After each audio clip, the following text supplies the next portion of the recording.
Então hoje vamos falar sobre teoria subjetiva do valor e a teoria dos ordinals do Bitcoin. Então vocês sabem que aqui no canal eu sempre falo sobre a Escola Austríaca de Economia e eu acho muito importante trazer Menger para vocês, porque Menger foi um dos economistas austríacos que refutou o socialismo e as ideias de Karl Marx. Eu vou deixar aqui na tela, é mais uma questão de apresentar esse economista para vocês e a gente vai traçar um paralelo dos conceitos que ele apresentou à época com os ordinals do Bitcoin. Então, assim, para poder simplificar esse entendimento, por que o valor de algo é subjetivo? Então, essa guitarra que eu tenho aqui atrás deve valer $300, $400, mas e se essa guitarra tivesse sido de Jimi Hendrix? Ela poderia ter 100 vezes esse valor. Então, a partir do momento que algo passa a se tornar colecionável ou passa a ter algum valor que a gente não consegue entender simplesmente pelo tempo que a gente gastou, o custo do material, então a gente vai entrar justamente nesses itens que são colecionáveis. Eu posso dar exemplo, por exemplo, dos carros. Às vezes você vai ter um carro com o mesmo motor, mesmas especificações, mas um carro de determinada marca vai ter um valor muito superior. Mesma coisa a gente vai entrar no mercado de artes. Às vezes para a gente é inconcebível que determinada pintura ou determinada escultura tem um valor tão alto, sendo que para a gente aquilo ali não faz muito valor, mas existem pessoas que estão determinadas a pagar muito caro por aquilo.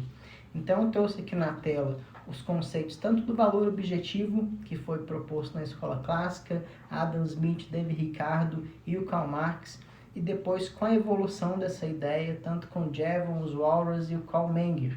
Então, pessoal, o Carl Menger é muito importante a gente conhecer, porque o Carl Menger é um desses economistas austríacos que refuta as ideias de Karl Marx. Então, o socialismo está aí até hoje, a escola austríaca é muito pouco falada, então, assim, a gente tem que conhecer quem foram, a importância deles. Eles não estão no mainstream, mas eles já refutaram ideias que estão até hoje aí à tona, tá?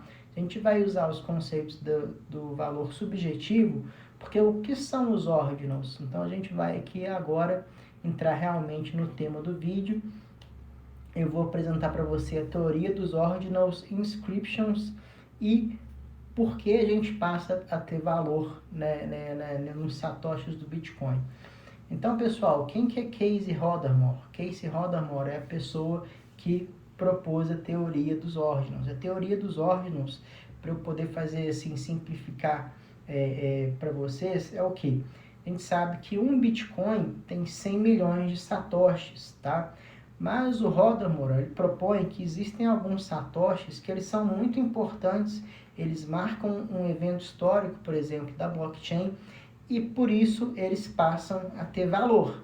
Então, por que ordinals? Números ordinários. Então, o primeiro satoshi, o último satoshi, o centésimo satoshi. Então, com a adoção do Bitcoin vem crescendo, a gente entende que esse mercado do Bitcoin, o próprio satoshi, que hoje vale 0,0007 centavos de dólar, um satoshi desse pode valer um valor inestimável. Um satoshi desse atualmente já é cotado aí por 5, 6 bitcoins. Então, com 0,007 centavos de dólar, você tem um satoshi que vale 300 mil dólares. Isso dos que estão listados para venda. Por exemplo, existem satoshis aí que não estão listados à venda e por isso o valor deles, por enquanto, é inestimável.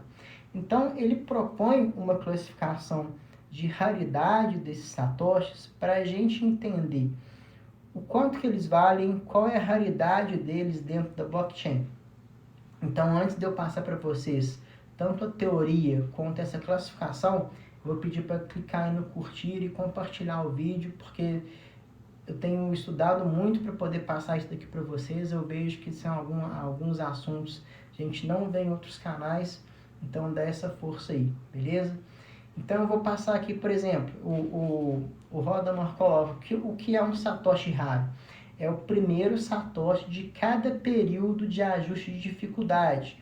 Então a gente tem aí 3.437 satoshis raros. O que é um satoshi épico? É o primeiro satoshi após o evento do halving, a gente vai ter 32. O que é um satoshi lendário? É o primeiro satoshi de cada ciclo. E o mítico, ele realmente é mítico, porque se ele existe, está com Satoshi Nakamoto. Então a gente nunca vai saber se esse satoshi vai aparecer. Provavelmente ele também tem um custo inestimável, tá bom?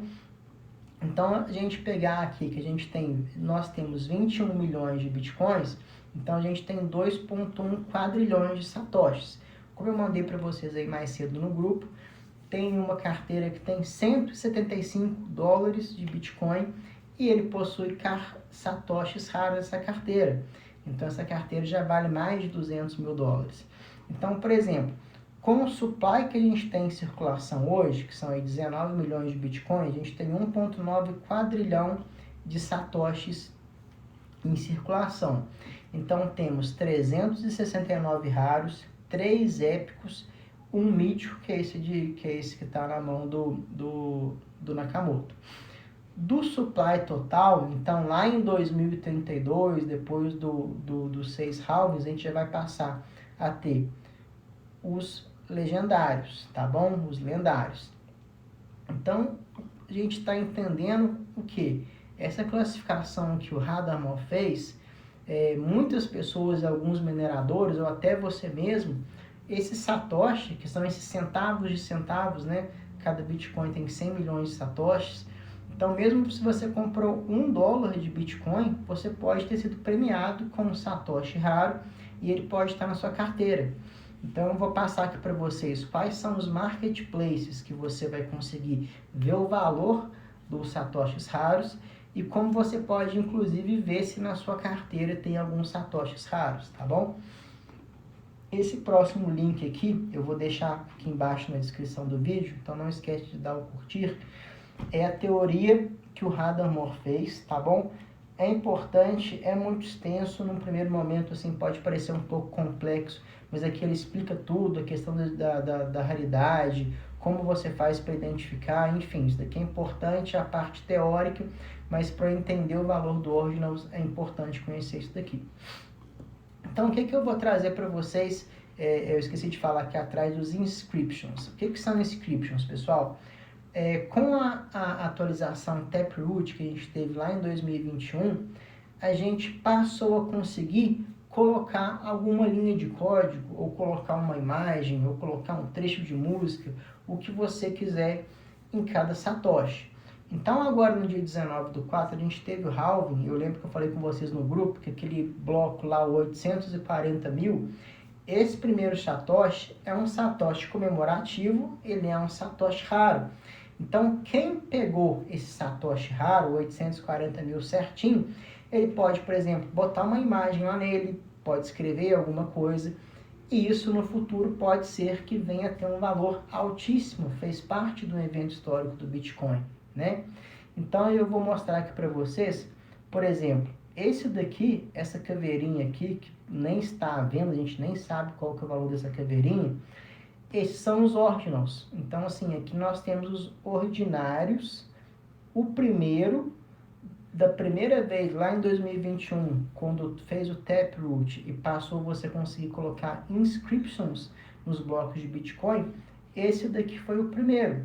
E assim sucessivamente. Então, cada pessoa que pegou os satoshis quando você conseguiu colocar inscriptions, cada pessoa fez algo. Então, por exemplo, quem botou on-chain, o pessoal foi colocando aqui, por exemplo, NFTs, etc. E aqui é importante eu conseguir passar para vocês a diferenciação de um NFT da rede Ethereum e de um NFT da rede do Bitcoin. Nem é legal falar de NFT da rede Bitcoin porque o termo é diferente, não chega a ser um NFT. Enfim, lá no Ethereum, pessoal, se você tem um NFT do Ethereum, por exemplo, se você comprou um Monk daquele, um Cyberpunk daquele, ele está lá no servidor, correto? Então, se o servidor der algum problema, aquela imagem lá acabou, ela não estava on-chain. A diferença dos inscriptions, entre aspas, NFT do Bitcoin, é que eles estão on-chain, então não tem como você perder ele, não tem como ele ser apagado. Então, o valor dele sempre vai estar aí. Então, eu peguei aqui como exemplo aqui os primeiros que foram, as primeiras inscriptions que foram feitos, são do ano passado, Então, por isso que eu estou passando para vocês, porque eu acho que é um mercado que tem cara, um oceano. Sempre que você está comprando Bitcoin, é legal você ver se nesses satoshis que você comprou, você foi exposto a algum satoshi raro, porque, pessoal, a gente está aí, o Bitcoin é super incipiente, como que vai ser lá para frente? Ele pode ter um valor, assim, imensurável para a gente, tá bom? Então, aqui no site da Ordem.io, você vai conseguir ver a ordem dos ordinals, tá bom? Mas aqui você não vê preço. Preço, a gente vai entrar aqui no MedSet, e aqui é muito importante que eu vou mostrar para vocês, que está justamente, que eu passei, olha, até tenho raro, tenho mítico, incomum, isso é muito legal. Olha como que a ideia do case justamente foi importante, porque a partir daí, pessoal, começaram a apresentar diversas coleções. Então, por exemplo, nós temos as coleções dos raros, a coleção dos raros Black, que se eu não me engano é o último bloco antes de determinado evento histórico. Olha que legal isso daqui. A gente vai ter, inclusive, o da pizza, né? Vocês sabem que a pizza mais cara do mundo foi comprada com Bitcoin. Então, aqueles satoshis que participaram da transação, da compra da pizza, naquela época que foi o início do Bitcoin, hoje as pessoas que estão com os blocos da pizza, vamos olhar aqui qual que é o valor dele. Esses satoshis que foram transacionados na pizza, eles foram passados aí de mão em mão. E vamos olhar hoje qual que é o valor de alguns. Olha, a gente tem aqui satoshi de 200 mil dólares. Então, com 0,0007 centavos de dólar, você pode ter um satoshi de 199 mil dólares, tá bom? Outras categorias aqui que eu já até separei aqui, por exemplo, dos raros. A gente tem aqui um satoshi raro de 307 mil dólares, 145 mil dólares, 110 mil dólares. Os raros Black, que são esses últimos antes de determinado evento histórico, 56 mil dólares, 27 mil dólares. Então é interessante para a gente pensar o seguinte, o Bitcoin, além do preço dele de fato de mercado, 63 mil dólares, se a gente tem um Bitcoin de 63 mil dólares e junto a esses 63 mil dólares eu tenho um desse raro, eu estou adicionando 56 mil dólares ao valor do meu Bitcoin se eu colocar num lugar desse de venda. É muito parecido com esses marketplaces de NFT, tá bom? Então, por exemplo, eu tenho aqui o Perfect Palinception. Olha só, a gente tem aqui Bitcoins aí de 1.130 dólares. Os incomuns aí, por exemplo, os incomuns eu tenho Bitcoin aqui de 697 mil dólares, tá bom? O bloco 78, que foi aquele bloco que foi minerado pelo Ralph Finney, os primeiros, né? Aqui, ó, tem Bitcoin de 697 mil dólares, 316 mil dólares, ou seja, às vezes você tem $1 na sua carteira e você pode ter um Bitcoin, um satoshi raro, né, de fato, e esse seu dólarzinho de Bitcoin pode valer 697 mil dólares. Outro aqui que é super legal, dá uma olhada nesse daqui, pessoal, do Silk Road. O pessoal lá de BH que morou comigo, o Biel e o Leco, são da época que a gente acessou a Deep Web lá em casa e o Silk Road estava funcionando. Era como se fosse um mercado livre da Deep Web. E lá nesse mercado vendia de tudo, pessoal. Tanto é que depois ele foi proibido, que o pessoal começou a vender arma, vender droga, enfim, outras coisas tão bizarras quanto. E, se eu não me engano, aí deve ter uns 6 anos mais ou menos, eles prenderam o Ross Ulbricht, que eu já fiz até um manifesto que eu postei na internet para a liberdade dele, enfim, não vem ao caso.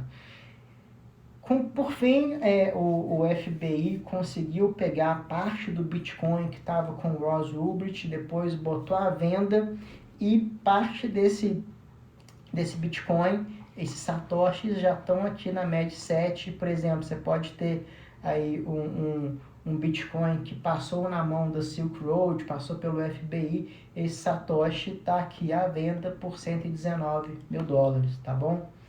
Então, assim, é o que a gente falou lá anteriormente, a partir do momento que você passa a tornar algo colecionável, por exemplo, vamos olhar, sequências de Fibonacci, Então, pessoal, isso daqui é da mesma forma que a gente vê obra de arte. Às vezes a gente vê um monte de rabisco. Eu que não entendo nada de obra de arte, para mim aquilo não vale nada. É pagar R$50, que é o que você compra numa loja de R$1,99 num quadro. Mas para quem entende, para quem gosta, aquilo ali pode valer milhões de dólares. E é o que está acontecendo aqui. Então, assim, a partir do momento que o Bitcoin passa a ter o Inscriptions e o Ordinals, que ele passa a ter essa individualidade e ele ser rastreado como se fosse um número de série, da mesma forma, por exemplo, que o pessoal coleciona a nota de R$1, que é a série 00000001, a gente passa a atribuir um valor subjetivo, voltando lá no Carl Menger, para aquilo, e a gente pode valorizar ainda mais. Então, o que eu quero passar para vocês hoje é, olha como que o Bitcoin, ele abre o mercado para você sair do preço de fato do item, ele valer muito mais do que isso, tá bom? Então, agora eu vou mostrar para vocês como que você vai ver se na sua carteira você tem um Satoshi raro, mas antes disso, clica no curtir aí para ajudar. Então, olha que interessante, aqui eu peguei no Google as listas dos endereços que tem mais Bitcoin. Então, por exemplo, esse endereço de carteira aqui de Bitcoin tem quase 250 mil Bitcoins, tá bom? E, para vocês terem ideia, olha só, a carteira que tem mais Bitcoin no mundo, eu vou deixar o site que a gente consulta a quantidade para ver se você tem satoshis raros. Olha só, a carteira que tem mais Bitcoin no mundo tem 250 mil Bitcoins. Posso estar fazendo a conta errada aí, mas vamos dizer, trilhões de satoshis, ela não tem nenhum satoshi raro. Eu testei várias, pessoal, eu olhei umas 20 carteiras aqui, entre as 100 carteiras que tem mais Bitcoin no mundo, e elas não têm satoshis raros. Mas olha que interessante, eu mandei para vocês aí no grupo. Essa carteira aqui tem só $175, e essa carteira vale $210 mil, porque tem satoshis raros ali. Então, o que eu trouxe hoje para vocês é essa ideia que a gente pode ter um valor subjetivo do Bitcoin a partir do momento que os satoshis se tornam colecionáveis. Eu acho que cada vez mais vão abrir novas coleções, tanto referente a eventos históricos, enfim. A partir do momento que você passa a ver, e o Rodamore, ele é um artista, passa a ver o valor artístico do item, ele passa a ter um valor subjetivo. Então, para vocês que têm uma carteira aí, jogue aqui no site da Discover, vê se você tem aí um Satoshi raro, se você tem Bitcoin na carteira, pode ser que você seja premiado. Mas o importante é vocês entenderem que a gente está muito incipiente, tudo isso está apenas começando, como eu mostrei para vocês aqui, o primeiro Ordinal tem 1 ano exatamente, então foi feito no ano passado, então a tendência é que isso vai crescer cada vez mais e o valor com o tempo desses satoshis eles se tornem ainda maior. Então, se gostou, me ajuda aí clicando no like. Valeu!